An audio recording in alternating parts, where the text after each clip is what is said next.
This is Debunking Anti-Catholic Myths, Part 2. And so in the last lesson, we talked about two myths out of four that were introduced. We're going to talk about the third and fourth of those today. But the main lesson remains the same for both, or for all myths that we talk about or that we debunk. And that is that no other institution in the world has contributed as much as the Catholic Church to human rights, international law, education, social services, and organized charity. And we're going to see that the facts really speak for themselves. So let's review our mainstream media history myths. The first one, the church supported the persecution of Jews since they were the ones who crucified Christ. Okay, we debunked that in the last video. The Dark Ages were a time of ignorance and barbarism perpetuated by an oppressive church. We definitely debunked that in the last video. And today we're going to talk about these two. The church supported slavery, and Catholic missionaries in the New World forcibly converted the indigenous peoples and suppressed their culture. We're going to see why both of these are false. First, the church and slavery. So, John Francis Maxwell wrote this in his book, Slavery in the Catholic Church. Since the 6th century and right up until the 20th century, it has been the common Catholic teaching that slavery is morally legitimate. Okay, so not only is this a bold-faced lie, but it has completely no basis in fact. And what's really sad is that such anti-Catholic lies are very readily believed by our society. Part of that is an anti-Christian bias, but within that is an even stronger anti-Catholic bias. That's the world we live in, and that's why we have apologetics class, because our faith and our church are attacked by people who either don't know the facts or want to skew the facts. And then those attacks are believed by people who want to believe them. And so we need to be ready for those attacks. The church had already abolished slavery during the so-called Dark Ages. We talked about that in the last lesson. We talked about how within a 100-year period of Rome's Christianization in the 4th century, slavery was abolished. The church tried to do this again when slavery was reintroduced with the New World Conquest, but unfortunately, not because of the church, but because people were so hard-hearted. It took a lot longer to abolish slavery than was expected. And so then what the church worked for was a regulation of this terrible practice. Before we deal with slavery specifically, let's examine Catholic charity and human rights in general. So if you look at charity in the ancient world, the basic fact is that there was no charity. It was all just about, watching out for your friends and your relatives. Excuse me. It was about watching out for your friends and your relatives, and hating your enemies, and forgiveness is weakness, and revengeance is vengeance is strength. Getting revenge on your enemies is strength.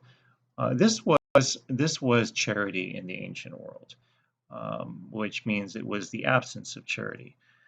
The Stoics regarded mercy and pity as pathological emotions, defects of character to be avoided by all rational men. Since mercy involves providing unearned help or relief, it was contrary to justice. So look at this distortion of mercy and justice. We know because of our Christianity, and we've been in the Christian environment now, the world as a whole, for 2,000 years.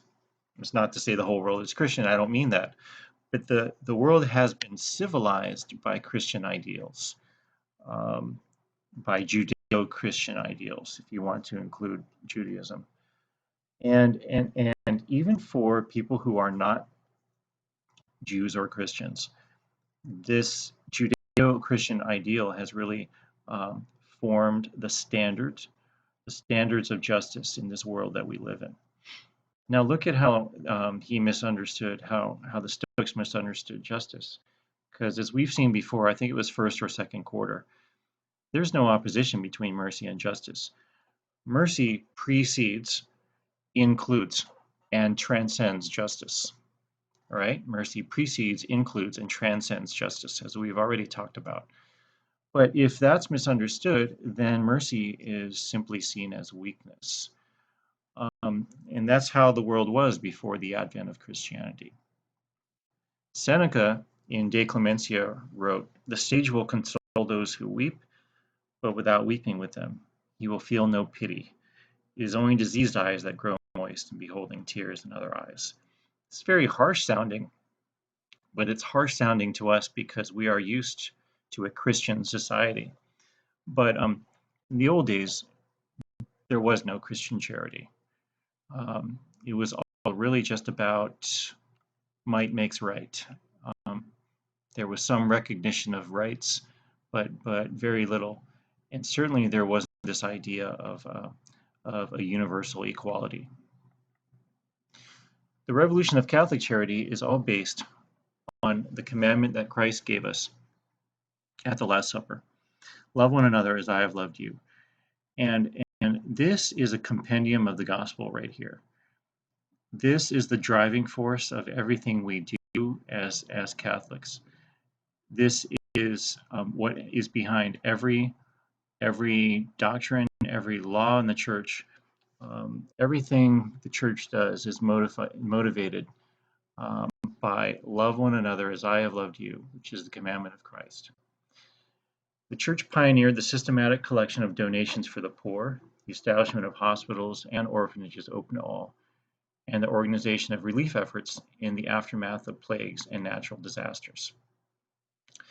So if you look at the last couple of millennia, you'll see that all of these religious and priests and lay Catholics who've given their lives to the service of the poor and the sick did it because in loving the poor and the sick, they were loving Christ. Love one another as I have loved you. They served God in the poor and the sick. This is what Christianity is all about. St. Augustine, St. John Chrysostom, St. Cyprian, St. Ephrem, and St. Basil the Great, besides being great doctors of the church, all founded hospitals and cared for the sick with their own hands. So this is kind of like what we talked about last lesson regarding the Dark Ages and how the monks were able to teach people. The monks were able to have an impact because they got the respect of the people. They got the respect of the people by getting their hands dirty. They weren't just men of prayer and learning. Of course, they were that too. Besides that, they were men who got out and tilled the fields, who worked long hours in the hot sun, who harvested, who milled, who ground flour, who built with their bare hands. And see, that's what allowed them to reach the people because they were one with the people. So these great doctors of the church that we have listed here, they did the same thing. And we're not talking about, farming or building here, but we're talking about, again, getting the hands dirty, right? Getting getting dirty with the people. That is sacrificing their comforts in order to help those in need. That's what we mean here by getting their hands dirty. Um, they didn't see it as beneath them to go out and tend to people who were often very miserable, smelly, dying. Well, that didn't matter because these great doctors of the church were motivated by the words left by Christ at the Last Supper: love one another as I have loved you. Now, this record of charity throughout the centuries has led even very harsh anti-Catholic critics to recognize the truth because the facts are undeniable. And I like this next quote by Voltaire. Because Voltaire, as you know, architect of the Enlightenment, was extremely anti-Catholic. But even he had to recognize this. Perhaps there is nothing greater on earth than the sacrifice of youth and beauty, often of high birth, made by the gentle sex in order to work in hospitals for the relief of human misery, the sight of which is so revolting to our delicacy. He's referring here, of course, to nuns. That's what he means. Nuns, religious sisters. People separated from the Roman religion have imitated but imperfectly so generous a charity. So look at what he has to recognize here in light of the facts. He has to recognize that other religions, even Christian religions, at least in his experience at the time, didn't come close to what the Catholic Church did in the area of charity. I like this particular picture because this is during the outbreak of the Spanish flu a little more than 100 years ago. And this is a Catholic nun ministering to the sick. She's also a nurse, a trained nurse. And I think it is appropriate for our time because, you know, she's wearing the cloth covering on her face, and we see this everywhere we go now because we're in the middle of another pandemic. But it's interesting to note that at the heart of that last pandemic 100 years ago was the Catholic Church, Catholic hospitals, and Catholic religious and lay people who were helping the sick.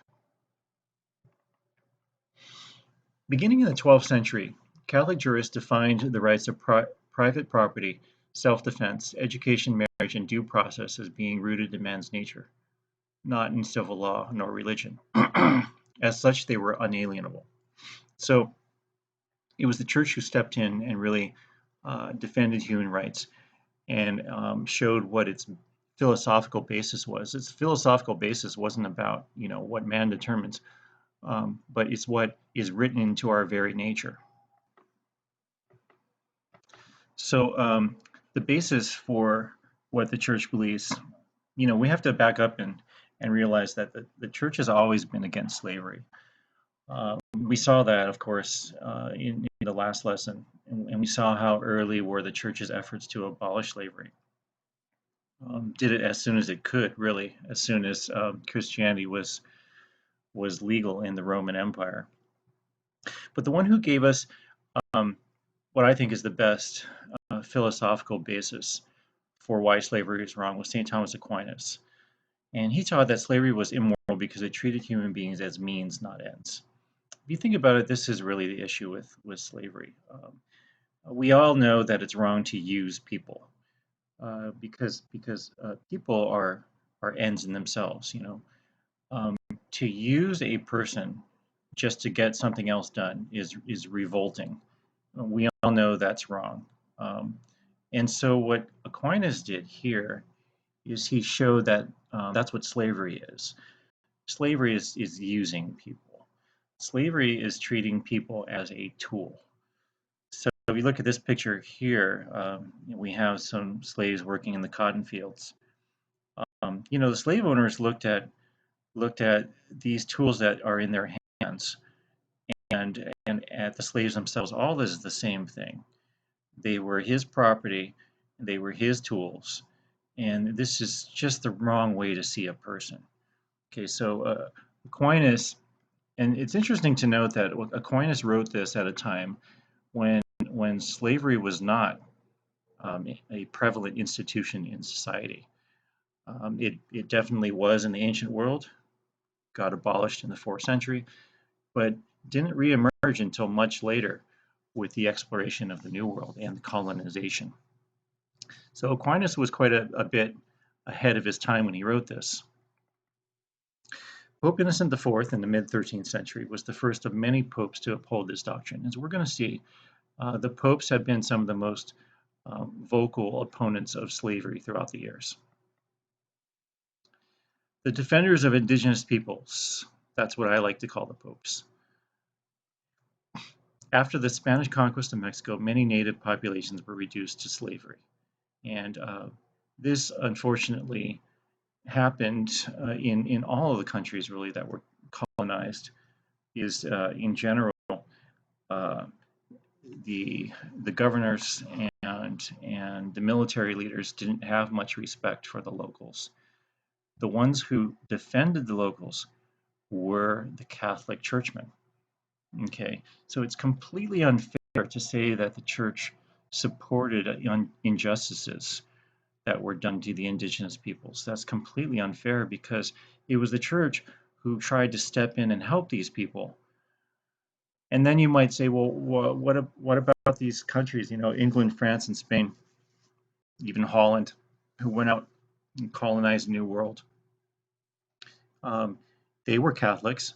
Well, yeah, but they didn't abuse indigenous people because they were Catholic. They did it because they were greedy and they were mean. But being greedy and mean is not the same as being Catholic. All right? That's an important distinction to make. Some argued that they were slaves by nature because they lacked reason.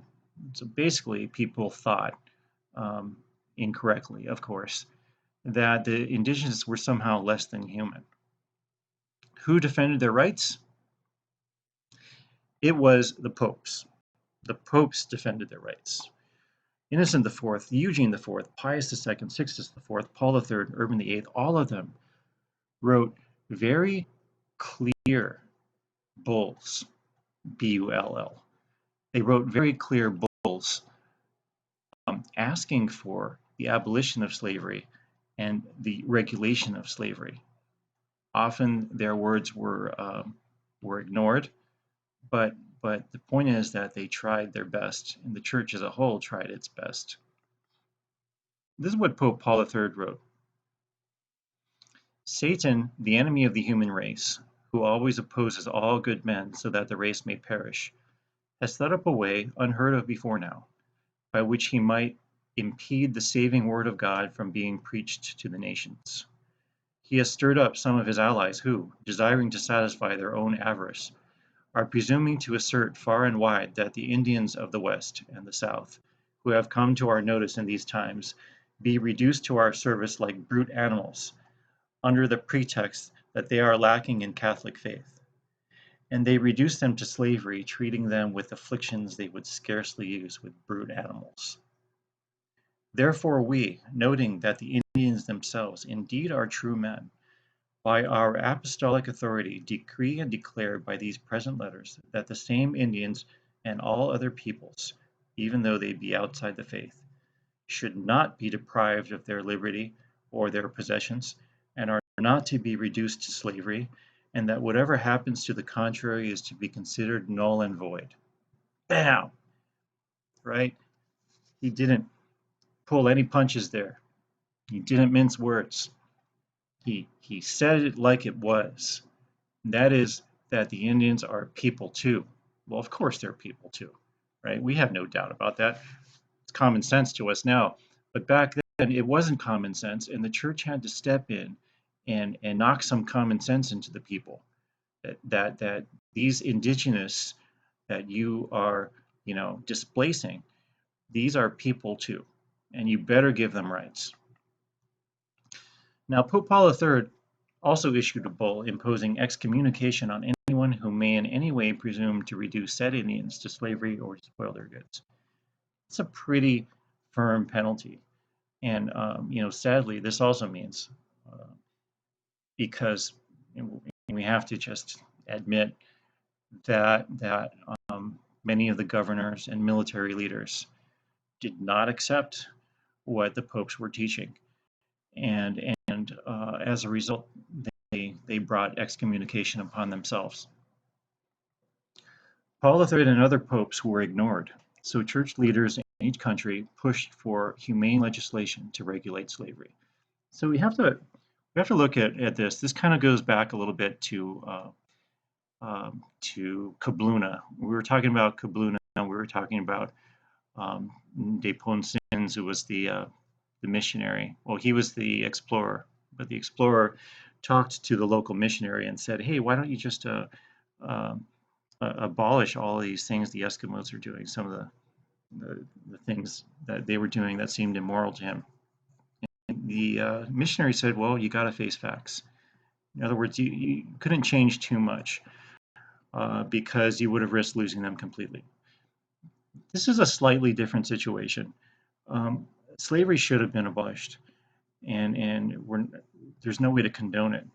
But what the church chose to do here is to do the next best thing, and that is that okay, yeah, it looked like all of these bulls and all of these firm words were falling on deaf ears. Slavery was being practiced in spite of what the church wanted. And so the church could have said, well, all right, I give up, can't abolish slavery. You guys are all excommunicated. So, you know, just leave me alone.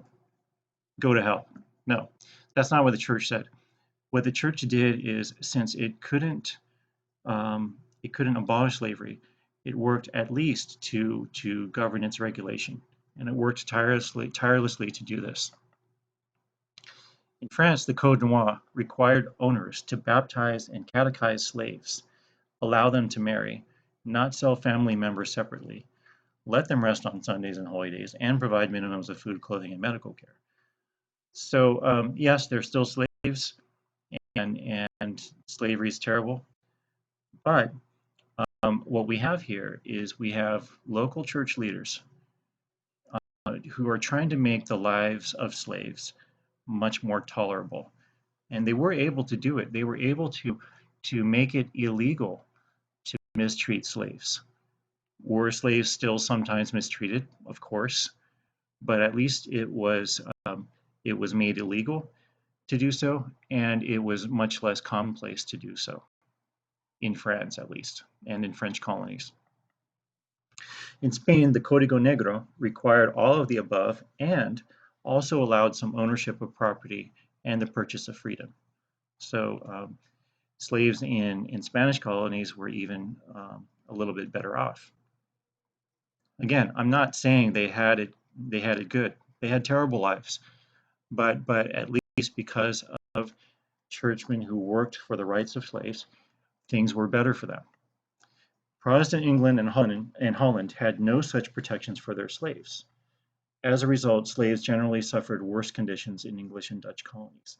So in English and Dutch colonies, the slave owner could literally do anything with his slave. And some terrible atrocities were committed, of course. But this was because those laws regulating slavery were not present in those two countries. To be fair, however, it must be recognized that Protestants as well as Catholics eventually helped to abolish slavery.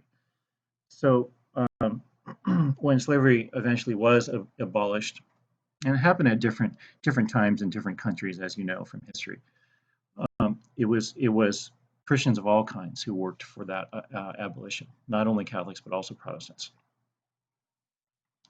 Were there exceptions to Catholic opposition to slavery? Of course there were. Papal bulls were ignored by most, and unfortunately, it was the governors and the military leaders who ignored them the most, and they were the ones who were most capable of abusing their power. Slavery regulations were disobeyed by some, and even some clergymen had slaves. But the church as an institution worked tirelessly to oppose slavery and to make it more humane. And again, the facts speak for themselves. It's not that the church supported slavery. Quite the opposite. The church has always wanted its abolition, but since it couldn't achieve abolition as quickly as it wanted, it worked for the next best thing, which was to make the lives of slaves at least somewhat more tolerable. All right, that brings us to our fourth and final anti-Catholic myth. The common accusations against Catholic missionaries in the New World, particularly against Junípero Serra and other Spaniards who built missions, was that they forcibly converted the Native Americans and destroyed their way of life. Well, we're going to see how this is completely false. And yet, the sad thing is, this is like just the same old routine thing that you hear all the time. And you know, when a statue of Junípero Serra is defaced, or a statue of some Catholic missionary is defaced, or there's graffiti on the mission, or you know, when these things happen, it's just kind of this accepted fact that, oh yeah, it's because the missionaries oppressed the native peoples. Well, it's complete baloney, and we're going to talk about why it's false.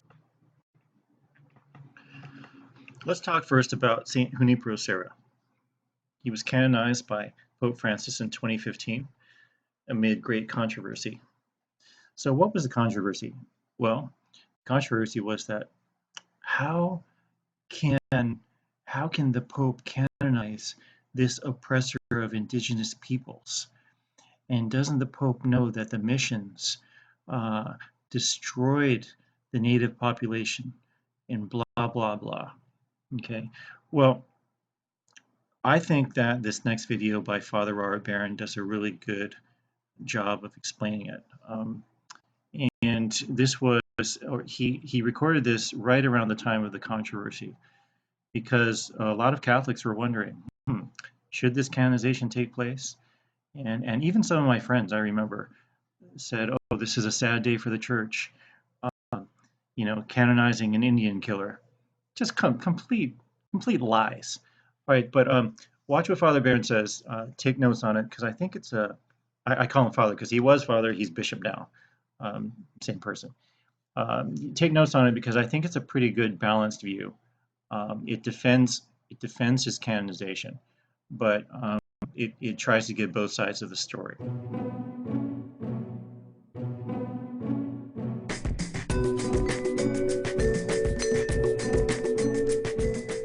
Well, the canonization of Blessed Junipero Serra has generated, as I'm sure you know, a lot of controversy. To his defenders, Serra is a intrepid evangelist and a great model of gospel living. To his detractors, he's the representative of a colonial system that was oppressive in the extreme and resulted in the deaths of tens of thousands of Indians. Even many who support Pope Francis see this canonization as a rare faux pas on the part of the Argentine pontiff. So what do we make of the controversy about Junipero Serra? Well, it might be helpful first to review a few of the basic facts of his life. He was born in 1713 on the beautiful island of Majorca off the coast of Spain. And as a very young man, he joined a particularly severe branch of the Franciscan order. And in short order, he became a star, recognized for his great intellectual gifts and his great spirituality. He earns a doctorate in philosophy and eventually takes the Duns Scotus chair of philosophy. So he was a serious academic. And every indication was that he would, move up the ecclesiastical ladder and have a comfortable and very respectable career. Well, at the age of 36, which was, fairly old for that time, Junipero Serra decided to leave behind all the comforts of home, all the comforts of Europe, get onto a boat and cross the ocean to become an evangelist among the peoples of the New World. And again, just to emphasize how dramatic that was, it'd be like for us going to the moon. I mean, when you get on a boat and cross the ocean, there was a very good chance you'd never come back. And indeed, in his case, he never did come back. So at midlife, he abandoned his comfortable life and came to the New World. Worked for a brief time in a more administrative role in Mexico City, but then soon found the opportunity to evangelize native peoples. First in Mexico, and then in what they called Baja California, the Baja Peninsula, we call it today.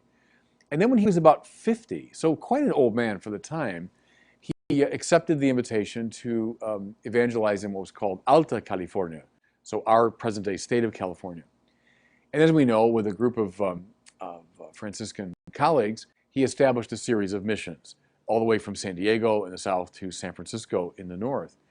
And he dies in 1784 and is buried in one of those missions in Carmel by the sea.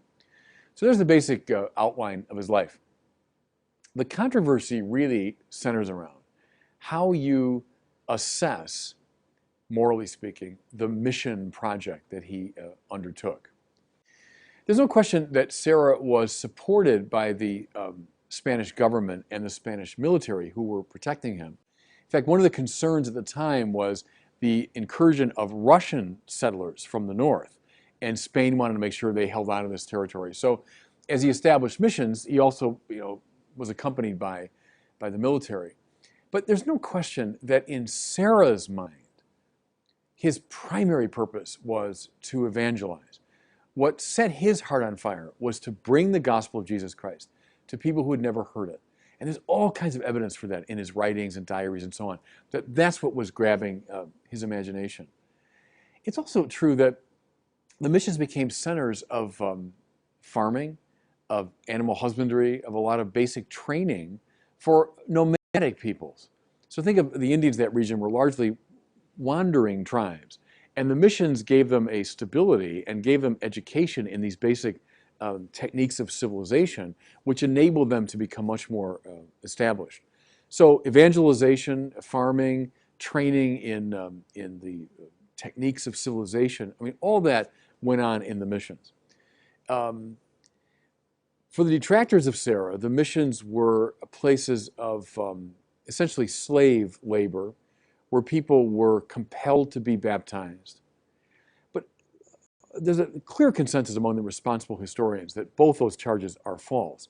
That the Indians were not compelled to come to the missions. In fact, they came of their own accord. And one of the signs is that only about 10% of those who came opted to leave.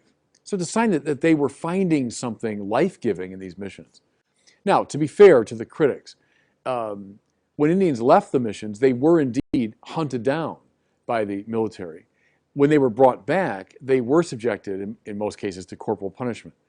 And there's evidence, again, to be fair to the critics, there's evidence in letters and diaries and so on, that Junipero Serra would have supported this sort of corporal punishment. There's even a letter we have where he's ordering shackles for one of the missions in San Diego. Now, to be fair to him, I mean, almost everyone at that time would have had a fairly paternalistic attitude toward the Indians, certainly by our standards. They would have seen them more as children that had to be, cared for and disciplined. And so the use of corporal punishment certainly wasn't unusual in that setting. Though I think by our more enlightened standards today, we'd certainly see it as less than optimal. Another angle on this thing, there is no analogy to the missions on the other side of the continent. So often we know the American story from a British and Protestant perspective. We know about the Pilgrims, we know about the Jamestown settlers, we know about the American colonies and so on. There was a whole story of America going on that was Catholic and Spanish, from Florida to Texas and New Mexico, Arizona, up into California. And what's interesting, as I say, there's no analogy to the missions on the East Coast. How did the sort of American establishment figures deal with the Indians? Well, they basically just killed them or pushed them out of the way. There was no attempt made, no serious attempt by any means, to evangelize and to train and so on. So, I mean, to give these Spanish missionaries their due, they were far more gentle and helpful to the Indians than people on the other side of the country. The lion's share of the evidence in the historical record is that Junipero Serra was a great friend and defender of the Indians. Here he's a bit like Bartolomé de las Casas, the great 16th century defender of the Indians. Like Las Casas, Serra often took the Indian side against the Spanish government authorities who wanted to oppress them and punish them in different ways. Serra took up the side of the Indians. The most famous example is an Indian who killed one of the missionaries, indeed a great friend of Junipero Serra's, and he was condemned to death. And Serra rose up to say, no, we're not here to kill people, we're here to bring them the gospel. And so he urged them not to execute him. As Archbishop Jose Gomez of Los Angeles has argued, it's one of the very first principled oppositions to capital punishment ever articulated in the West. And we find it in Junipero Serra. Pope Francis, who is presiding over the canonization, certainly knows the controversy. He knows both sides of this issue, and yet he's with enthusiasm going forward. Well, how come? I'd say maybe for two basic reasons. One is the Pope knows that to canonize someone is not to declare them morally perfect, ethically blameless. I mean, every single saint has a shadow side. Every single saint is also a sinner. Should we blame Junipero Serra for advocating corporal punishment in some cases, for perhaps not standing up as fully as he could have against certain excesses? Yeah, sure. I don't think he's blameless in that. When the Pope knows that. To make someone a saint is not to declare them blameless. But now more positively, I think the second main reason he really wants to go ahead enthusiastically with the canonization is his great theme of the periphery, right? A church that has the courage to leave the comfortable center and go out to the peripheries. Well, that's exactly what Junipero Serra did in the 18th century. Is he was a man of the center. You know, he was of the establishment and was a good man doing good things and could have remained comfortably in the center. But at midlife and exposing himself to extraordinary danger, he went out to the peripheries of his time to bring the gospel to native peoples who had never heard it. And that makes him, in the mind of Pope Francis, a great model for the new evangelization today. And so, I mean, I would say in conclusion, was Junipero Serra flawless morally? Well, no. Was he a saint? Absolutely. So the main point is this: Sarah and other Spanish missionaries did the best they could, with great personal sacrifice to help the Native Americans. So Sarah did not have an easy life. You know, he landed in a new world, got bitten by a bug, the bite got infected. This made walking painful for the rest of his life. But he walked hundreds of miles all over the country, um, working for the benefit of the Indians, and that all after leaving a very comfortable life that he had in Spain. The missionaries defended the Indians' rights and made sure they weren't oppressed. The mission system wasn't perfect. The Spanish government and military frequently abused their power, but the Spanish missionaries in the New World brought many indigenous peoples to Christ, taught them valuable skills for life, such as farming and cattle raising. This gave them a more stable food supply as well as the spiritual food of the Eucharist. So let's look at this stable food supply thing. You know, before the missions, um, the indigenous peoples were mainly hunters and gatherers. But now, since they learned how to farm, thanks to the missionaries, they did have a more stable food supply. They had a more settled life, a more structured life, and this was better for them on a human level. We're not even talking about spirituality here. We're just talking about just on a human level. This was an improvement of their life. And and also, you know, you can't deny the uh, priceless value of having the Eucharist in their lives, which would they would not have had if not for the missionaries.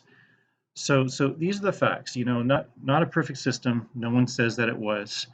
Um, the use of corporal punishment, although it was definitely mild by standards of the time, the use of corporal punishment was a bad thing. Um, but the system as a whole did much more good than harm. And Sarah and others were very holy men who gave their lives and really did their best for the Indians. They got nothing out of it. They didn't get power. In many cases, they left behind lives of comfort and well-being. These were men of sacrifice. It's kind of like when we talked about the Crusaders. Um, you know, whatever you want to say about the Crusades, the Crusaders sacrificed. Of course, there were evil men who looted and stuff like that. But if you look at what most Crusaders went through, they either died or they came back impoverished because they had spent all their money on the Crusades, or they came back to a farm that was theirs but was now being worked by someone else. Okay, whatever. The Crusaders sacrificed. Well, I'm going to say the same thing about the missionaries. Okay, the missionaries weren't perfect, but they sacrificed and they worked very hard for or to address and to help the plight of the Indians. You can't ignore that fact. These were not selfish men. They were completely the opposite. Now, Saint Junipero Serra wasn't the only champion of human rights in the New World. There were also these guys. All right, so Father Antonio de Montesinos. Um, he objected to Spanish colonial policy in Haiti and the Dominican Republic, incurring the wrath of conquistadors. And It was 1511. 1511 was a big year in his life because in 1511 it was at a Sunday mass during the time of Advent, and here's Father Antonio giving a homily, and everyone there is present, landowners, um, soldiers, military leaders, the governor, everyone's present, and during this homily, Father Antonio just lays into them and talks about how unjust they are and how evil they are for oppressing the Indians and just completely lays into them in this homily. Okay. In fact, this statue here, this statue is in the Dominican Republic, and this shows the homily of 1511. It shows him crying out against injustice, and from the day of that homily onward, Father Antonio was the enemy of the establishment. He was the voice of the church um, against injustice, and he actually had to be escorted physically from the church after giving this homily because people wanted to just lynch him. Um, but but Father Antonio worked hard for the rights of the indigenous peoples. Interestingly enough, there was another future Dominican, Father Bartolome de las Casas. We'll talk about him a bit more. He was sitting in the church when this homily was given. He was sitting in the church when the homily was given, and this homily inspired him to give his life to defend the rights of indigenous peoples. Father Antonio convinced King Ferdinand to approve the laws of Burgos in 1512 and the laws of Valladolid in 1513. These laws upheld the rights of the indigenous peoples, and it was all because of Father Antonio's influence. So Father Antonio actually, after the homily in 1511, he was recalled back to Spain because King Ferdinand thought that this was disturbing. He thought that this is dangerous opposition to the institution or to our economy and to the institutions that uphold that economy. And so he actually called Father Antonio and his companions back and was going to keep them in Spain. But Father Antonio, to the king's face, uh, told him that things had to change and that the Indians had to be protected. And Father Antonio, who was so holy and strong and convincing, was able to bring King Ferdinand over to his side and get these important laws passed. Eventually, Father Antonio was murdered.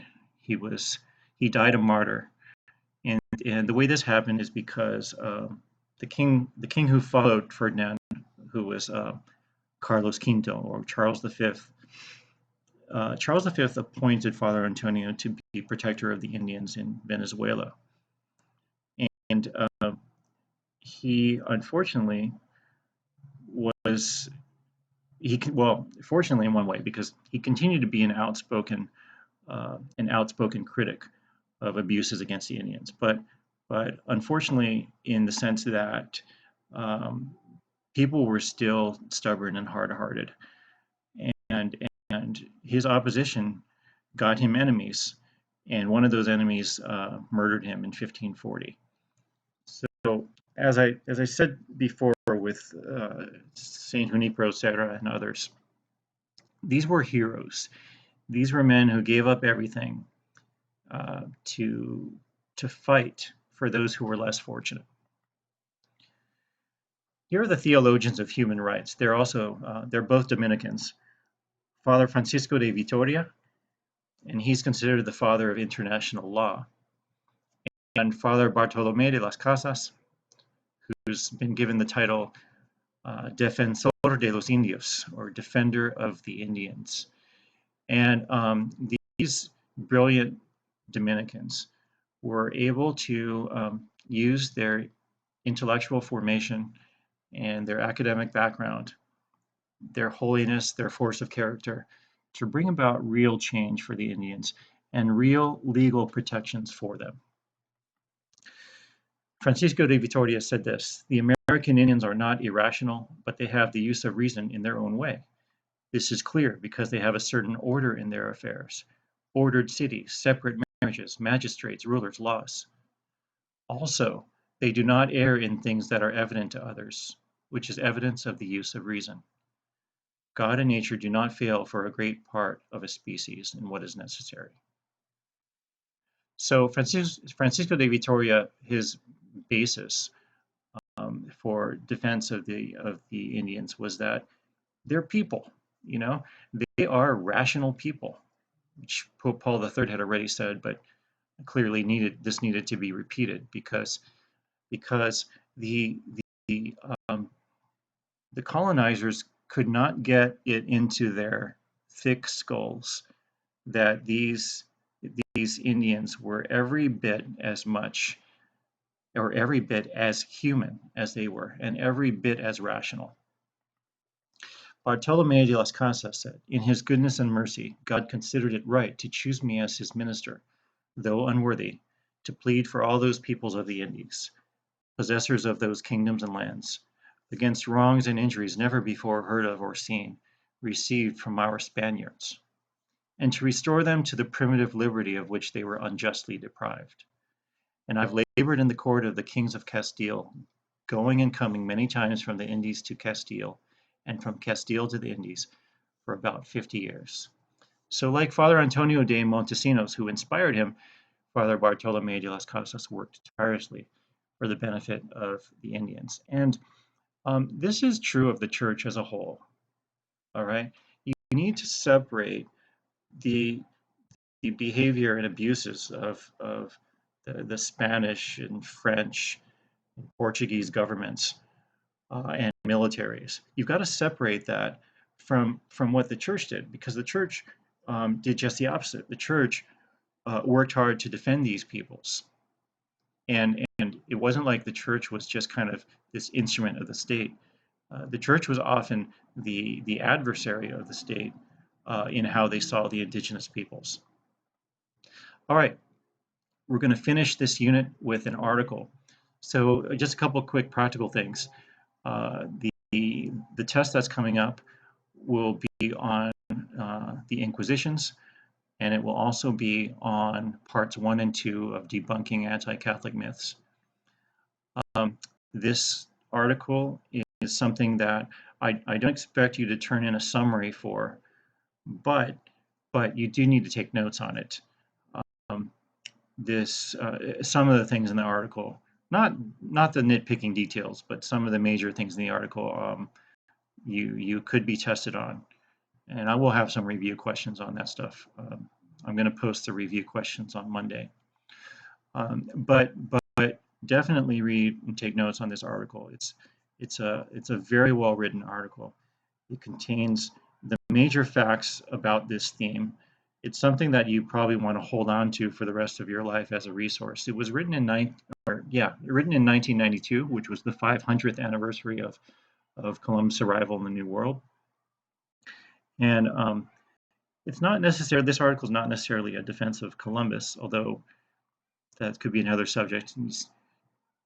I don't think as bad as people make him out to be, but that's not the point here. This is not an apologetics about Columbus. This is an apologetics about the church. Columbus is not a churchman, and the apologetics about the church's role in the evangelization of the New World is very well laid out in this article. I did provide the link here. You can use the link. There are a couple typos though in that link that I had to correct. So I prefer you to just read it from the article that I uploaded in Google Classroom.